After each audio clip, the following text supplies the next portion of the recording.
क्या सोच रहे हैं राजन? बोले, बतलाएं, जीवन बड़ा है या त्याग? उत्तर देकर सिंहासन को पाएं। जीवन बड़ा है देवी। जीवन है तभी त्याग, पाने का प्रयास है, खोने का दुख है। जीवन नहीं तो कुछ भी नहीं। जीवन के कारण ही मनुष्य निस्वार्थ त्याग करता है, इसीलिए जीवन ही बड़ा है। किंतु देवी, कथा सुनने के बाद एक बात मेरी समझ में नहीं है। क्या? कि ऋत्विक ध्वज ने दान के आगे अपने जान तक की चिंता नहीं की। यही सवाल सम्राट विक्रमादित्य के सामने भी आया था। वो भी इस बात से बहुत चिंतित थे। आचार्य जी, किसी निष्कर्ष पर पहुंचे आप? हाँ सम्राट, आपके प्रश्न के अनुसार मैंने एक प्रश्न कुंडली बनाई है, जो एक चांडाल योग की कुंडली बनकर के सामने आई, जिसके ग्रहों की स्थिति और दशा के अनुसार यह फल निकलता है कि पिछले जन्म में वो एक व्यापारी था, ब्याज पर धन दिया करता था, लोगों के परिश्रम से कमाया हुआ धन अपने पास रख हड़प लेता था। परंतु आचार्य जी, इस जन्म में तो वो महात्यागी और दानवीर है। हाँ, ईश्वर सभी को अपनी भूल सुधारने का अवसर अवश्य देता है। उसके इतने नीच कर्मों के बाद भी ईश्वर ने उसे मनुष्य जीवन का एक और अवसर, ताकि अपने पिछले जन्म की गलतियों को सुधार कर इस जन्म में अच्छा कार्य कर मोक्ष प्राप्त कर सके। और यही कारण है कि इस जीवन में प्रत्येक पूर्णमासी को वो 10,000 स्वर्ण मुद्राएं दान में देता है, ताकि पिछले जन्म के सारे ऋण से मुक्त हो जाए और पाप से भी। किंतु आश्चर्य की बात यह है कि प्रत्येक पूर्णमासी को उसके पास 10,000 स्वर्ण मुद्राएं आती कहां से? सम्राट, इसका उत्तर मेरे पास है। आपकी आज्ञा अनुसार जब मैंने ऋत्विक ध्वज के बारे में पता किया तो पता चला कि उसने काली मां की जोगनियों को सिद्ध कर रखा है। जाग योगिनी जाग, तेरा दास तेरा आवाहन करता है। प्रकट हो योगिनी, प्रकट हो।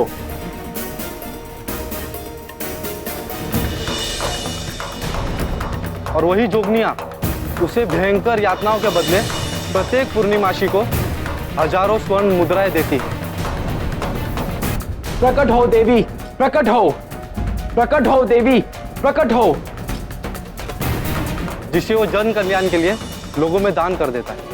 और उनकी मृत्यु का कारण क्या है सेनापति जी? वही जोगनियों की यातना। नहीं, ऐसा नहीं हो सकता। हम ऋत्विक ध्वज की मृत्यु नहीं होने देंगे। यदि ऐसा हो गया तो इससे न केवल उनका प्रायश्चित अधूरा रह जाएगा, बल्कि उनके दान के द्वारा हो रहा लोगों का कल्याण भी रुक जाएगा।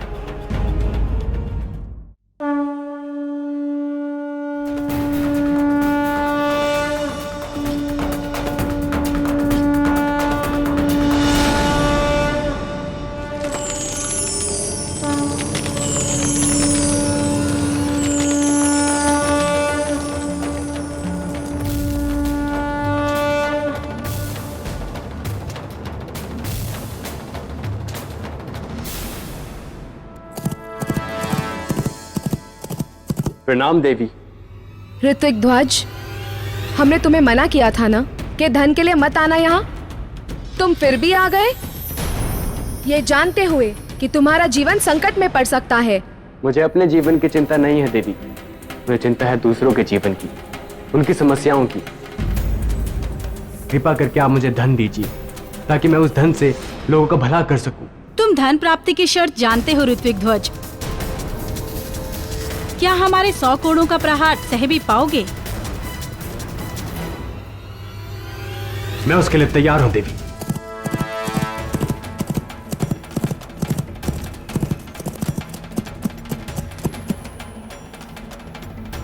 ऐसा लगता है कि वो खंडर यहीं कहीं आसपास है। इससे पहले कि ऋत्विक ध्वज को कुछ हो जाए, हमें वहां पहुंचना होगा।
उठो ऋतिक ध्वज, उठो और मेरे पास आओ।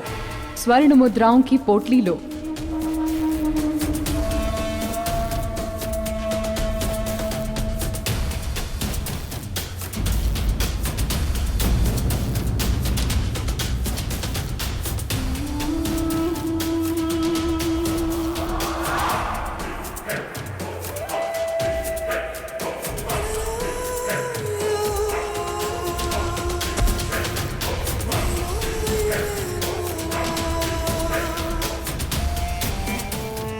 मैं समझ गई, तुम नहीं आ सकते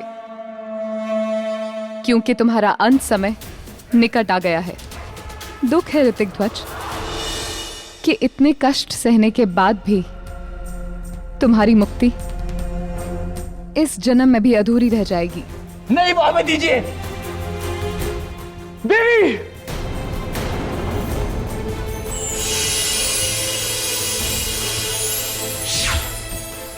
नहीं,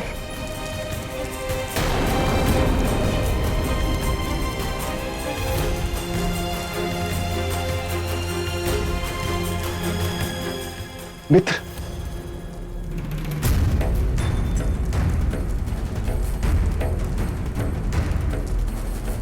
मित्र, मित्र चिंता मत करो, हम आ गए। मित्र आपको मुक्ति अवश्य मिलेगी, आपका प्रायश्चित अधूरा नहीं रहेगा।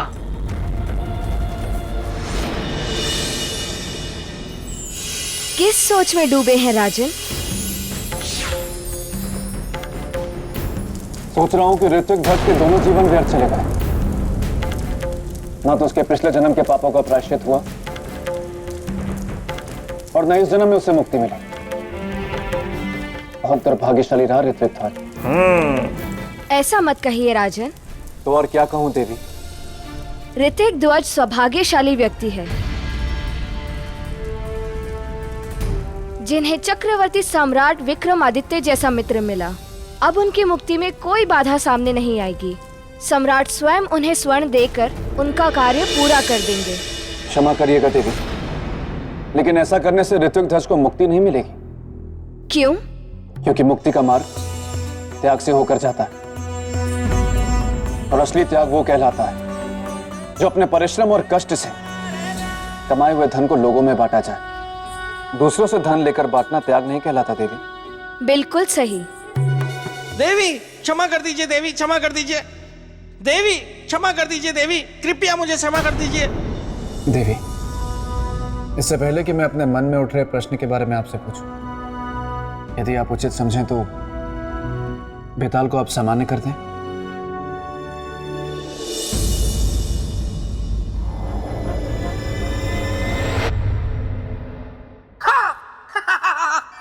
धन्यवाद धन्यवाद देवी, धन्यवाद।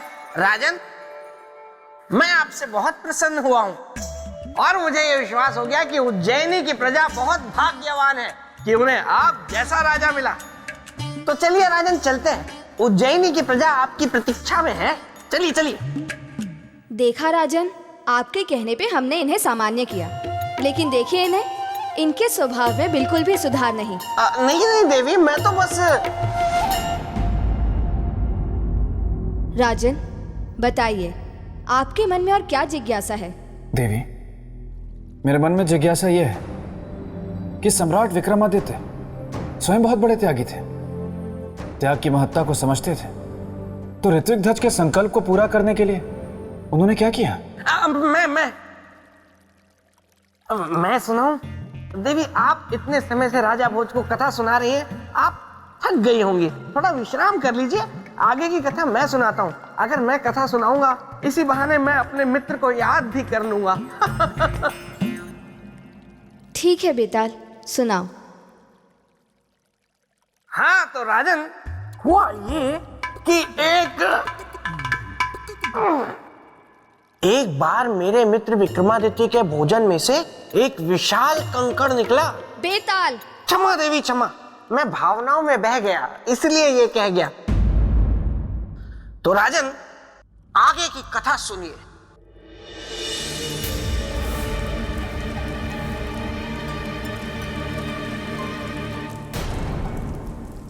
रुक जाओ।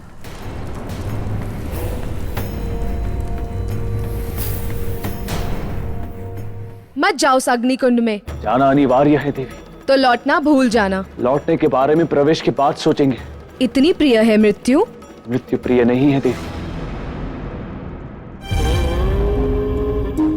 मित्र का जीवन प्रिय है और प्रिय है उन्हें दिया हुआ वचन। आपसे एक विनती है देवी, जब तक हम लौट कर ना आए हमारे मित्र के जीवन की रक्षा करना। किंतु एक बात याद रखना राजन, कि आपको कल के सूर्यास्त से पहले वापस आना है, क्योंकि ऋत्विक ध्वज का जीवन कल सूर्यास्त तक ही है। सूर्यदेव तब तक अस्त नहीं होंगे जब तक हम लौट कर नहीं आएंगे। यह हमारा संकल्प है। हमारे लौट कर आने तक ऋत्विक ध्वज को जिंदा रहना ही होगा।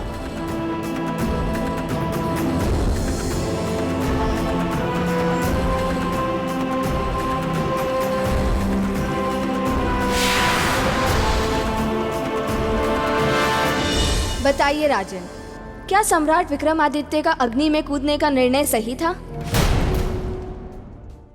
बताइए राजन, क्या सम्राट विक्रमादित्य का अग्नि में कूदने का निर्णय सही था?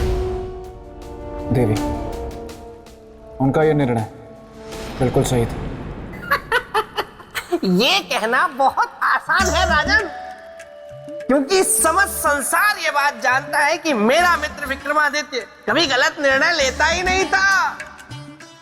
लेकिन असल बात तो तब हो जब आप ये बता पाए कि उनका निर्णय सही क्यों था। उनका निर्णय सही इसलिए था कि ऋत्विक ध्वज को उन्होंने अपना मित्र माना था और अपने मित्र के प्राणों की रक्षा करना एक उचित निर्णय था।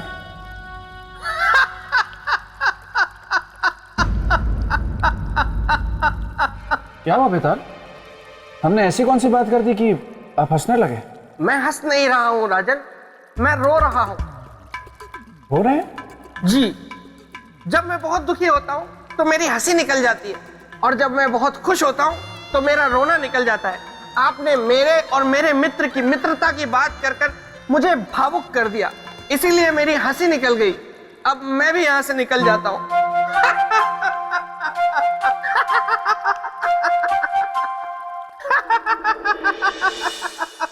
बताइए राजन, क्या सम्राट विक्रमादित्य का अग्नि में कूदने का निर्णय सही था या गलत? बिल्कुल सही था। अपना जीवन संकट में डालकर? हाँ देवी, संकट पर विजय पाने के बाद जो सुख और शांति का एहसास होता है वो किसी यज्ञ में करने वाली आहुति से कम नहीं होता, क्योंकि उन्हें यह ज्ञान था कि वो अग्निकुंड मात्र एक अग्निकुंड नहीं, किसी लोक का प्रवेश द्वार है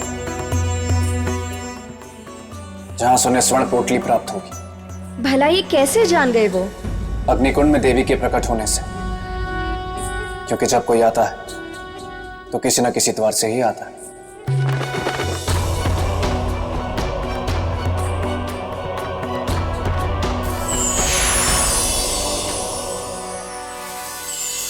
बिल्कुल ऐसा ही था। तभी सम्राट विक्रमादित्य उस मार्ग से होकर स्वर्णलोक के द्वार तक पहुंच गए।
विक्रमादित्य के सामने कोई और रास्ता शेष बचा नहीं था, क्योंकि वो दैत्याकार जानवर ठान चुका था कि वो मेरे मित्र के टुकड़े टुकड़े कर देगा। फिर क्या हुआ देवी? राजन, सम्राट विक्रमादित्य को महापराक्रमी ऐसे ही नहीं कहते। उन्होंने भी उस दैत्याकार जानवर का डट के सामना किया।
हे पराक्रमी राजन, स्वर्णलोक में आपका स्वागत है।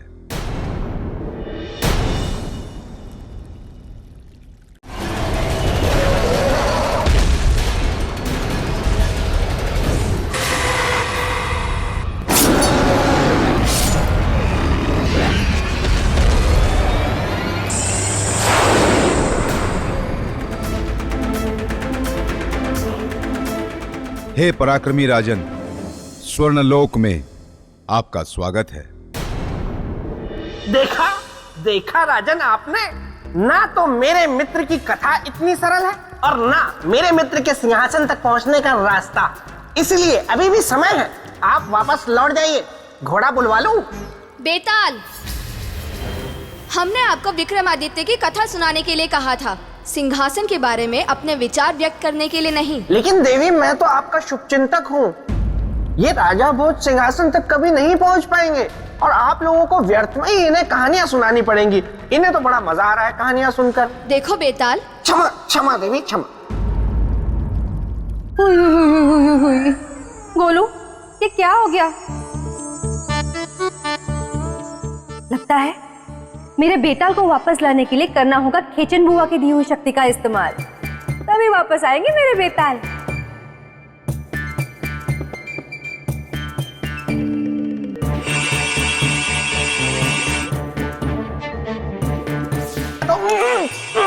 ये मुझे क्या हो रहा है?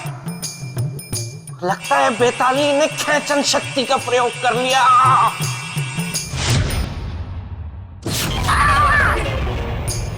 किसने? सौंदर्य लेखा, तुमने मुझे खेचन शक्ति का प्रयोग करके यहाँ क्यों बुलाया? पता है वहाँ पे कितनी आवश्यक चर्चा चल रही थी। अब मेरे बिना क्या चर्चा करेंगे वो दोनों? मैं यहाँ तुम्हारी राह में बिछा के बैठी हूँ फूल, और तुम हो कि वहाँ जाके मुझको गए भूल। रुक जा, मैं तुम्हारा नाम मेरे भाई शक्ति सुरमा को बताऊंगी। तुम कितने निष्ठुर हो ये उसे जताऊंगी।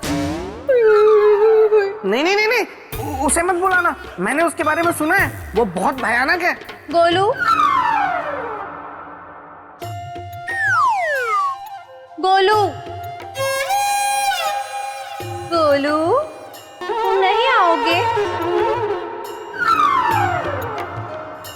गोलू, इन्हें मेरे भैया शक्ति सुरमा से मिलवाओ। मैं हूँ शक्ति सुरमा। जो मेरी बहन को सताएगा बना दूंगा मैं उसका चूरमा। और जिसको बहन सताएगी? चुप! बता बहन, कौन है वो, कहाँ है वो जिसने तुझे सताया है? बनता फिरता है सुरमा, बना दूंगा मैं उसका चूरमा। नहीं नहीं, इसकी क्या जरूरत है? वो तो मतलब सौंदर्य लेखा, तुम तो बुरा मान गई। मैं तो मजाक खेल रहा था। तुमने तो भैया को बेवजह परेशानी दे दी। आपसे मिलकर बड़ी प्रसन्नता हुई।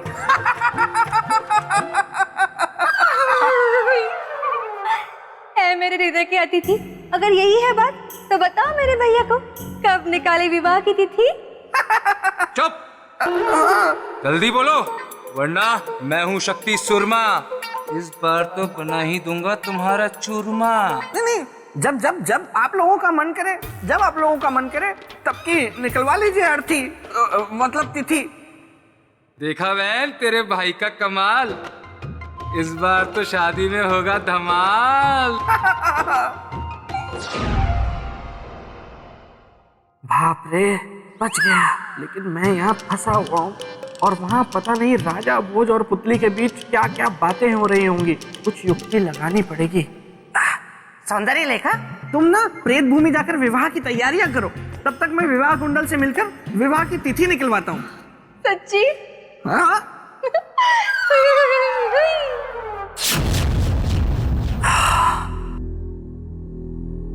अच्छा देवी, सम्राट के वार से वो विशालकाय जानवर मानव बन गया, उसके बाद क्या हुआ? उसके बाद जो सम्राट विक्रमादित्य ने देखा वो बहुत ही कष्टदायी था।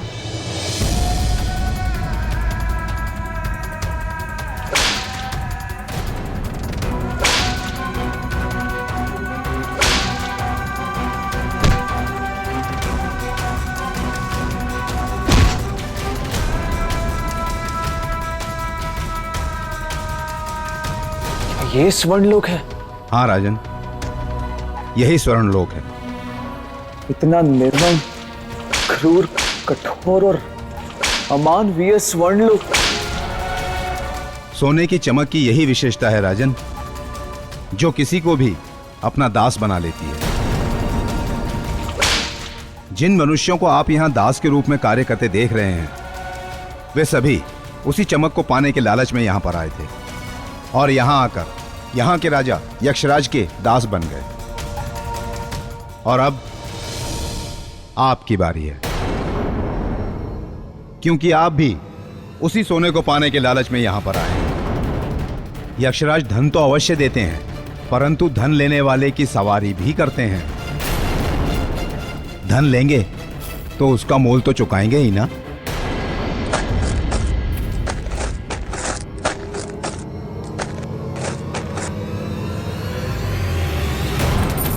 ये क्या कर रहे हैं आप? व्यर्थ का प्रयास मत कीजिए, भाग्य मनाइए कि यक्षराज का सेवक बनने का अवसर प्राप्त हो रहा है। धन पाने की इच्छा है ना आपकी, तो जाना तो पड़ेगा ही।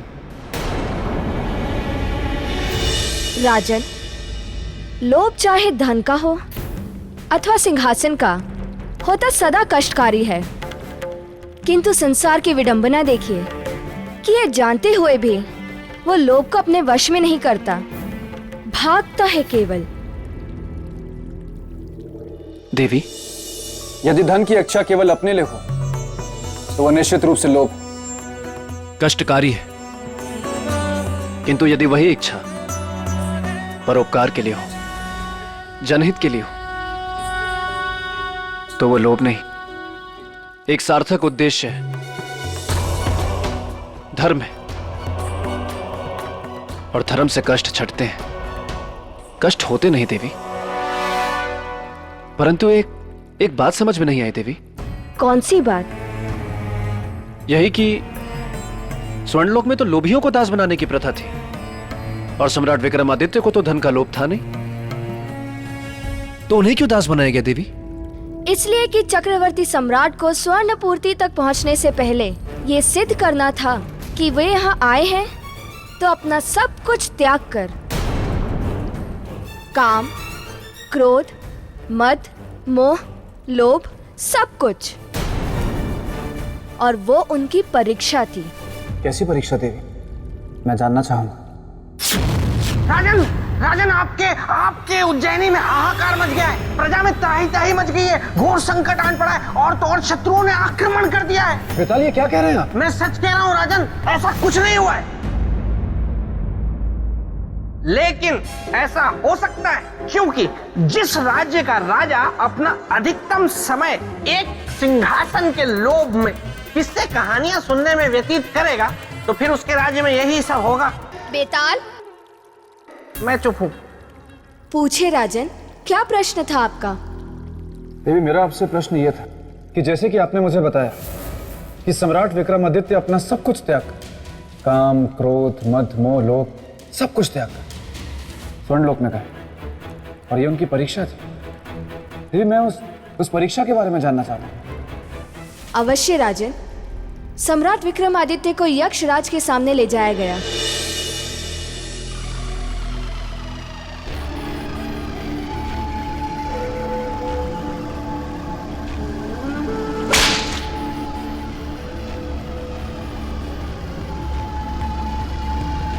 आज हमें अति प्रसन्नता है ये देखकर कि आज से हमारा वाहन होगा पृथ्वीलोक का इकलौता चक्रवर्ती सम्राट विक्रमादित्य।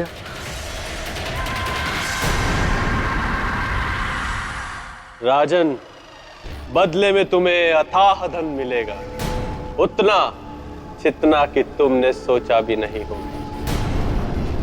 चलो आओ, सवारी प्रारंभ करो।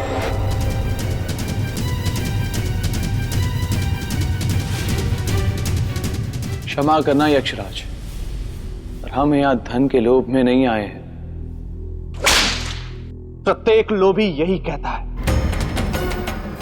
रथ खींचो हमारा।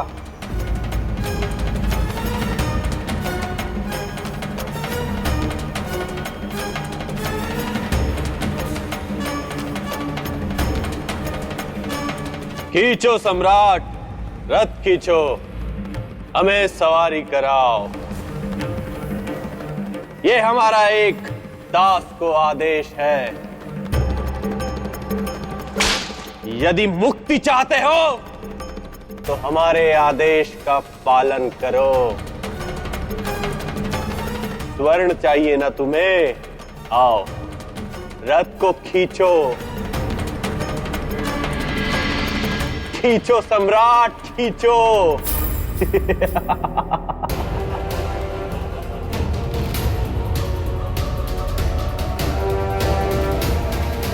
हम है ना, हम लाएंगे स्वर्ण पोटली आपके लिए।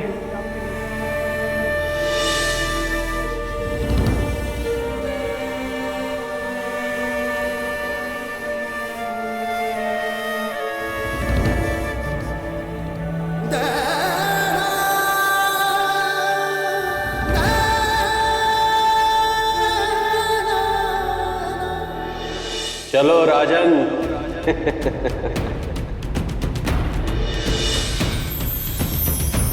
बहुत धन मिलेगा सम्राट। रथ को खींचो, खींचो रथ को। ऋत्विक ध्वज के मोक्ष के लिए हमें ये करना ही होगा।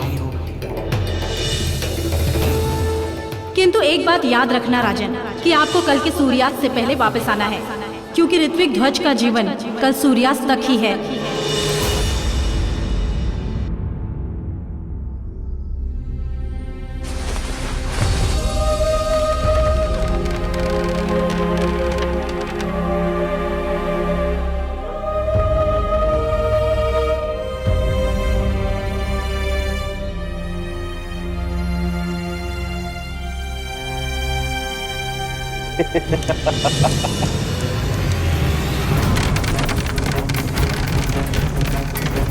आग! आग! ये आग की लपटें कहां से आई? कोई रक्षा कीजिए हमारी। सम्राट, मेरी रक्षा करो। अरे कोई बचाइए हमें। रक्षा कीजिए सम्राट हमारी।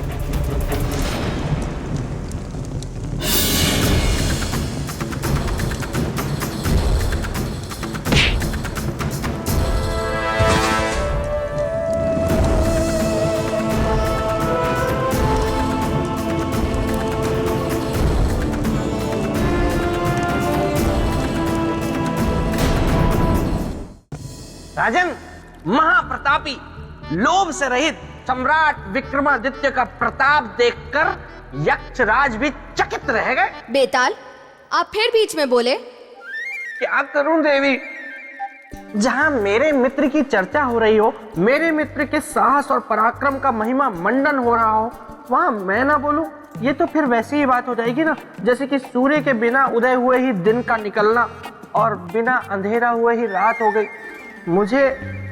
मुझे मेरे मित्र की बहुत याद आ रही है।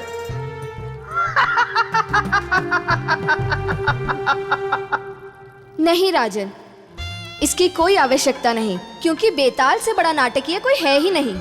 और वैसे भी आज अमावस्या की रुक्मणी तिथि है, और इसमें जो भी रोता है ना, उसका बहुत बुरा हाल होता है। कौन रो रहा है? मैं तो नहीं रो रहा। मैं तो बिल्कुल भी नहीं रो रहा। कौन रो रहा है? बेताल, एक बात मैं हमेशा से कहता है और आज भी कहूं, मित्र हो तो आप जैसा मित्र ना कभी रहा है और ना कभी होगा। राजन, आप मेरी प्रशंसा करके मुझे चने के वृक्ष पे मत चढ़ाइए। देवी, मैं अब बिल्कुल कुछ नहीं बोलूंगा, मैं चुप रहूंगा। आप आगे की कथा सुनाइए। हाँ देवी, मैं ये जानना चाहता हूं कि यक्षराज को जलते हुए रथ से बचाने के बाद क्या हुआ? राजन, यक्षराज ने हाथ जोड़कर सम्राट विक्रमादित्य से क्षमा मांगी। चक्रवर्ती सम्राट विक्रमादित्य, मुझे क्षमा कर दीजिए। मैं जान गया हूं कि आपको धन का लोभ नहीं है, क्योंकि धन का देवता तो उसी व्यक्ति की सवारी कर सकता है जो धन का लोभी हो। और आपके इसी गुण के कारण मेरे रथ में आग लगी और मेरे प्राण संकट में घिर गए।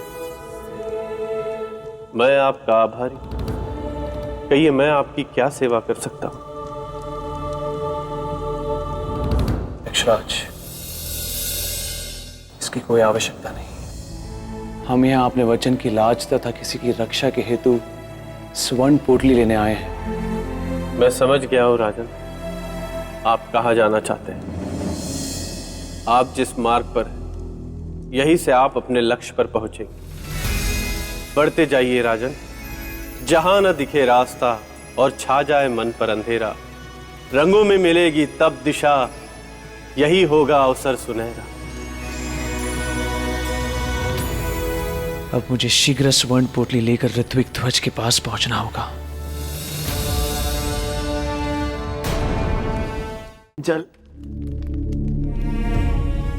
जल दे दो।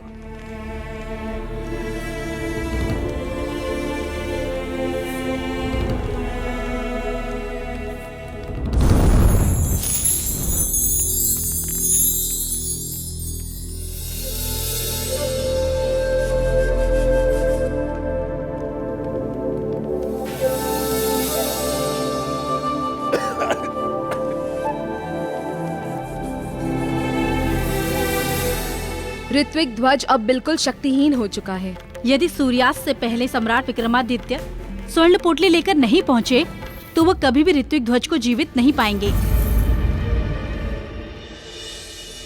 हाँ तो देवी, अगर आप अनुमति दे दें तो आगे की कथा मैं सुना दूं, क्योंकि देखिए ना चाहते हुए भी बार बार मैं बीच बीच में आपकी सुनाई कथा में विघ्न डाल रहा हूँ, व्यवधान उत्पन्न कर रहा हूँ, मुझसे रहा नहीं जा रहा। तो इससे अच्छा है कि आगे की कथा मैं ही सुना लूं।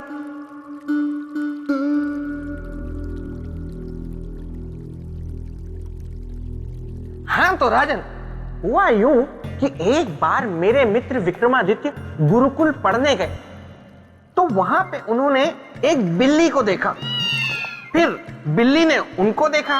बेताल, क्षमा देवी क्षमा, मैं भावनाओं में बह गया, इसीलिए ये कह गया। अब नहीं।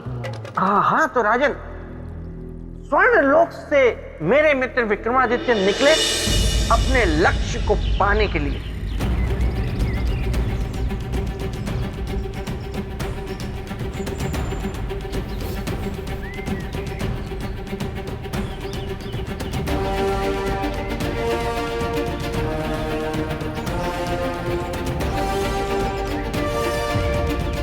ये कहाँ आ गए हम? इतना घना वन।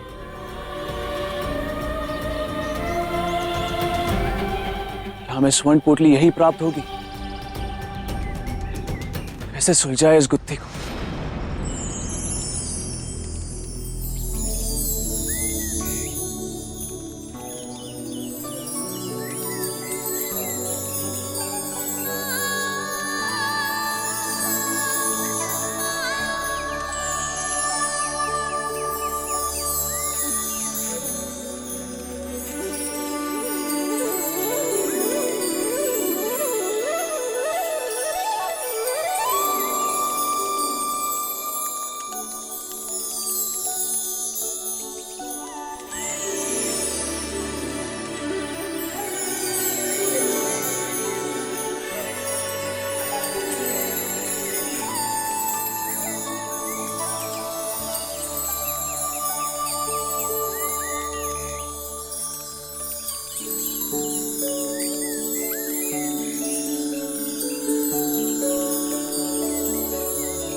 अक्षराज के अनुसार कहीं ये तितली ही तो नहीं जो हमें मार्ग बताएगी?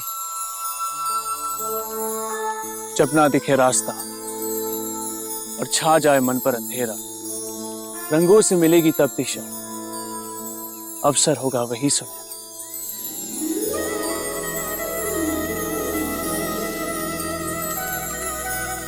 यही है मार्गदर्शन, इसी के पीछे चल।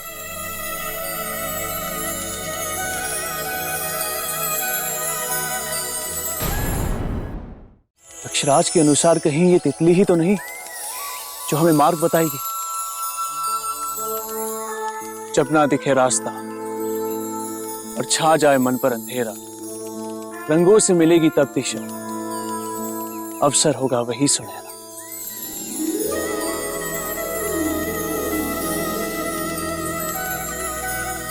यही है मार्गदर्शन, इसी के पीछे चल।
राजन, अब आपको मेरे एक प्रश्न का उत्तर देना है। कठिन है, आपका प्रश्न बहुत कठिन है जो आने वाला है। मुझे पता है ना देवी, आपके प्रश्न का उत्तर राजा भोज दे ही नहीं सकते, इसलिए मत पूछिए। पूछिए देवी।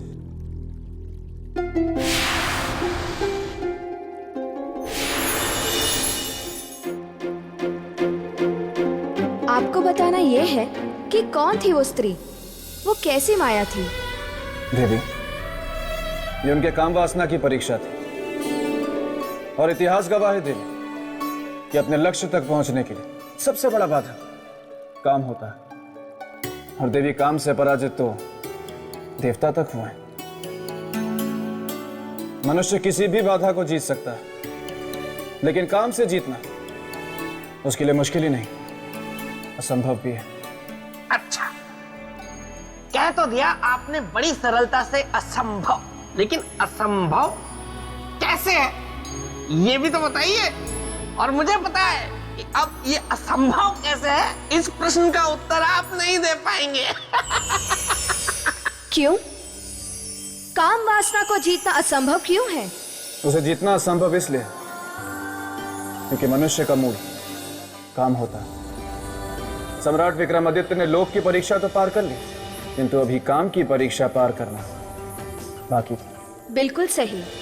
जिस काम वासना से बड़े बड़े देवता और ऋषि मुनि नहीं जीत पाए, क्या सम्राट विक्रमादित्य उसे जीत पाएंगे? या फिर वो उस सुंदर स्त्री के रूप जाल में फंसकर अपने उद्देश्य से भटक जाएंगे? अब क्या करेंगे चक्रवर्ती सम्राट विक्रमादित्य? बोलिए राजन। कि जो काम भावना मनुष्य के चरित्र, व्यक्तित्व, अस्तित्व और बुद्धि को निगल जाता है, क्या सम्राट विक्रमादित्य उसे जीत पाएंगे? देवी, यदि मन पर नियंत्रण हो तो काम की परीक्षा को पार करना संभव नहीं है। यदि सम्राट विक्रमादित्य ने अपने मन पर नियंत्रण पा लिया तो वो सुंदरी के जाल में नहीं फंसेंगे। ठीक है, तो आगे की घटना मैं आपको बताती हूँ।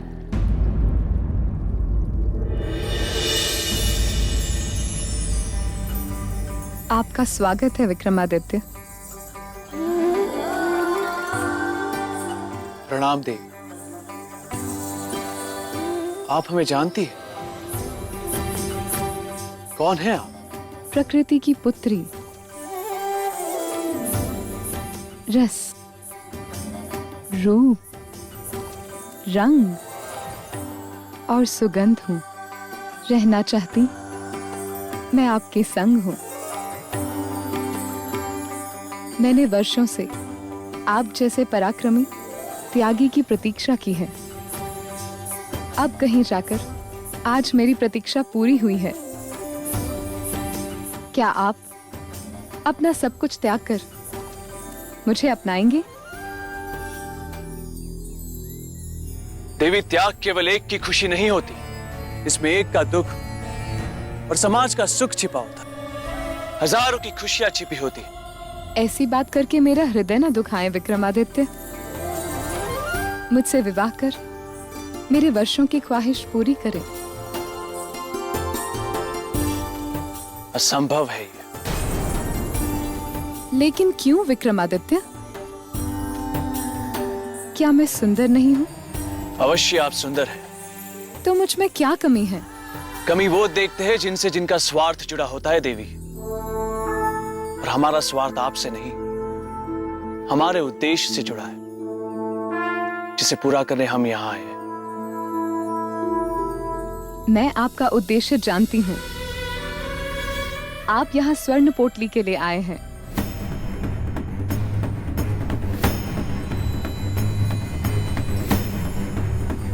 सही जानती है आप।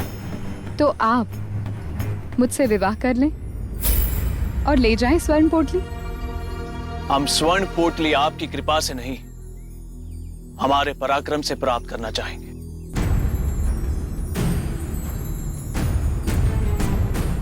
आज्ञा दीजिए।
देवी, क्षमा करो देवी, पर इस प्रकार का व्यवहार करके हमें लज्जित ना करो। सम्राट, मैं आपको लज्जित नहीं कर रही, मैं तो आपसे विनती कर रही हूँ। आपकी विनती बेकार जाएगी देवी, क्योंकि हम विवाहित हैं और प्रेम हम केवल अपनी पत्नी से करते हैं और सदैव उन्हीं से करते रहेंगे। किसी अन्य स्त्री से प्रेम कभी नहीं। क्षमा कीजिए।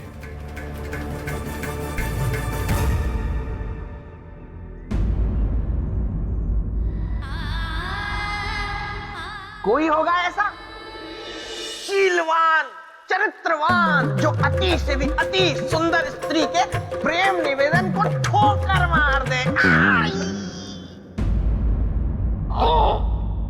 बेताल, आप ठीक तो हैं? मैं ठीक हूँ। मुझे क्या हुआ है? मुझे कुछ नहीं हुआ। ऐसे छोटे मोटे कंकड़ तो मैं फूंक मार कर उड़ा दूं। किंतु इस समय मैं किसी और को फूंक मार के उड़ाने वाली हूँ।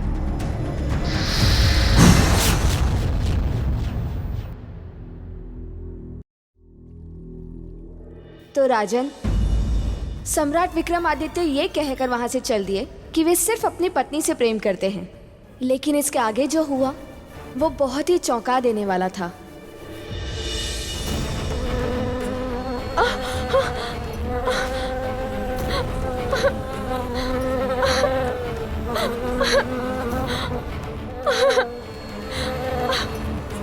विक्रमादित्य, मेरी रक्षा कीजिए। सम्राट,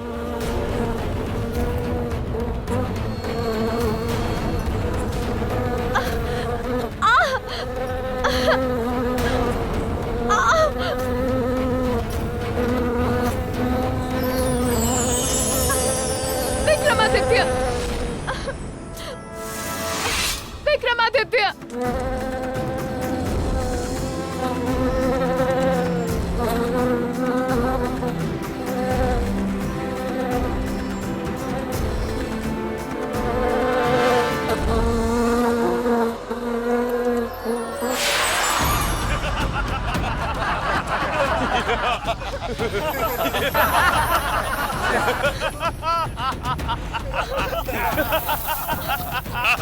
विक्रमादित्य, मेरी रक्षा कीजिए। विक्रमादित्य, मेरी रक्षा कीजिए। चिल्लाओ मत, चुपचाप हमारे साथ चलो। हमारे राजा के पास, वो तुमसे विवाह करेंगे। किंतु मैं उनसे विवाह नहीं करना चाहती।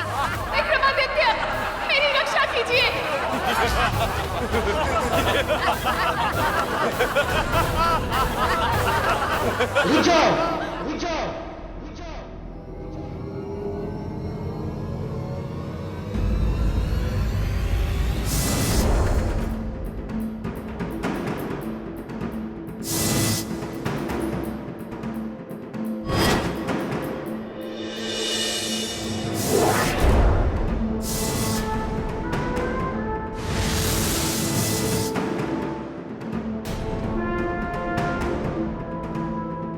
तू कौन होता है हमें रोकने वाला?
राजन, रूप ने अपना काम कर दिया था। सम्राट विक्रमादित्य उसके रूप पर मोहित हो चुके थे। नहीं देवी, ऐसे त्यागी पुरुष के बारे में ऐसा मत कहिए। क्यों? इसके अलावा और क्या कारण हो सकता है? इसके अतिरिक्त कारण है धर्म। धर्म? हाँ, धर्म। सम्राट विक्रमादित्य ने उस युवती की रक्षा करके अपने धर्म का पालन किया, और स्त्री रक्षा के धर्म का पालन वही कर सकता है जिसकी अपनी इंद्रियों पर बस हो। देवी, स्त्री रक्षा साधारण मनुष्य के बस की बात नहीं।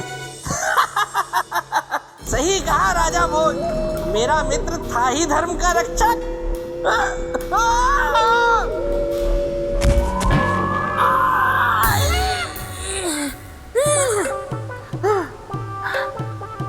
अच्छा हुआ किसी ने देखा नहीं। वैसे कमाल है, आज अब तक वो नहीं आई। क्यों? बड़ी याद आ रही है मेरी। सौंदर्य लेखा, तुम कहाँ हो? तुम सिर्फ सुनाई सुनाई क्यों दे रही हो? दिखाई दिखाई क्यों नहीं दे रही? शरीर साथ छोड़ गया है क्या?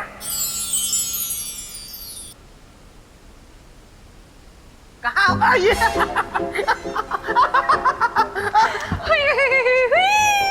तुम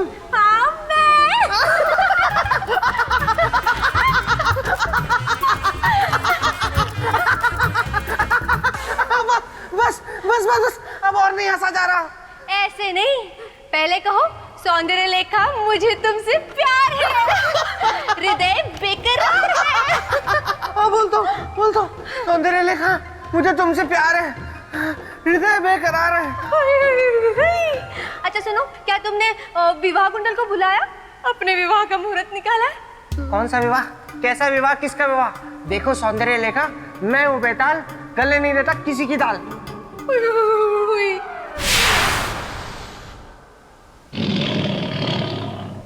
ओहो, अच्छा मुझे बताओ, अगर मेरा भाई शक्ति सुरमा यहाँ आता डोलते डोलते, तो क्या उसके सामने भी तुम यही बोलते? बोलता, और ये भी बोलता कि ऐ शक्ति सूरमा, बना दूंगा मैं तेरा चूरमा। वो होंगे और जो तेरी कद काठी से डर जाते होंगे, लेकिन मैं वो नहीं हूं। अगर मुझे गुस्सा आ जाए तो मैं सामने वाले को अनार के दानों की तरह बिखेर देता हूं और उसकी हड्डी पसली एक कर देता हूं, और उसके बाद सौंदर्य लेखा, तुम्हारी आवाज थोड़ी भारी नहीं हो गई?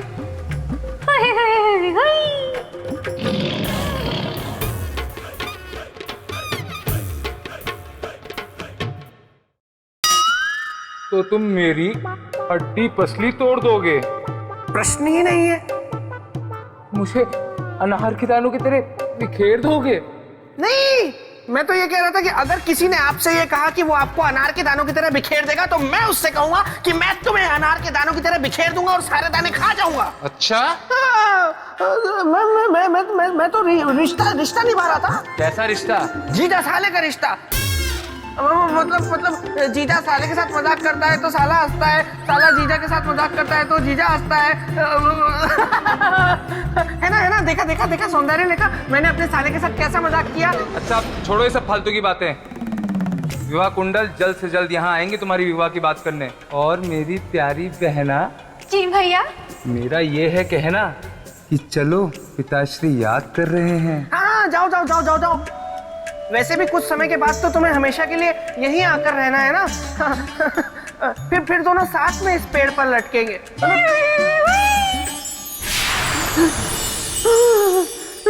बच गया। राजन, एक महान योद्धा की तरह, एक महान राजा की तरह, एक महान पुरुष की तरह अपना बल, सामर्थ्य और पौरुष का परिचय सम्राट विक्रमादित्य ने दे दिया। किंतु तब तक और समय घट गया और अब तक सम्राट विक्रमादित्य उस स्वर्ण पोटली तक नहीं पहुंच पाए थे। सम्राट विक्रमादित्य, मैं आपकी आभारी हूं। आपने अपने प्राणों को संकट में डालकर मेरी रक्षा की है। कहिए, मैं आपके लिए क्या कर सकती हूँ? देवी, केवल हमें इतना बता दे कि स्वर्ण पोटली हमें कहां मिलेगी। स्वर्ण पोटली को प्राप्त करके कल सुबह हमारा पृथ्वीलोक पहुंचना आवश्यक है। समय सीमा के भीतर? ऐसा क्यों? वो इसलिए देवी, क्योंकि महान त्यागी ऋत्विक ध्वज के प्राण संकट में है। यदि ऐसी बात है तो मैं आपको स्वर्ण पोटली का पता अवश्य बताऊंगी, क्योंकि साथ में सावधान भी करना चाहूंगी सम्राट विक्रमादित्य। आगे का मार्ग बहुत कठिन है, आपका जीवन संकट में आ सकता है। हमें इस बात की कोई चिंता नहीं है देवी। महान दानी ऋत्विक ध्वज के जीवन के सामने हमारा जीवन कुछ भी नहीं।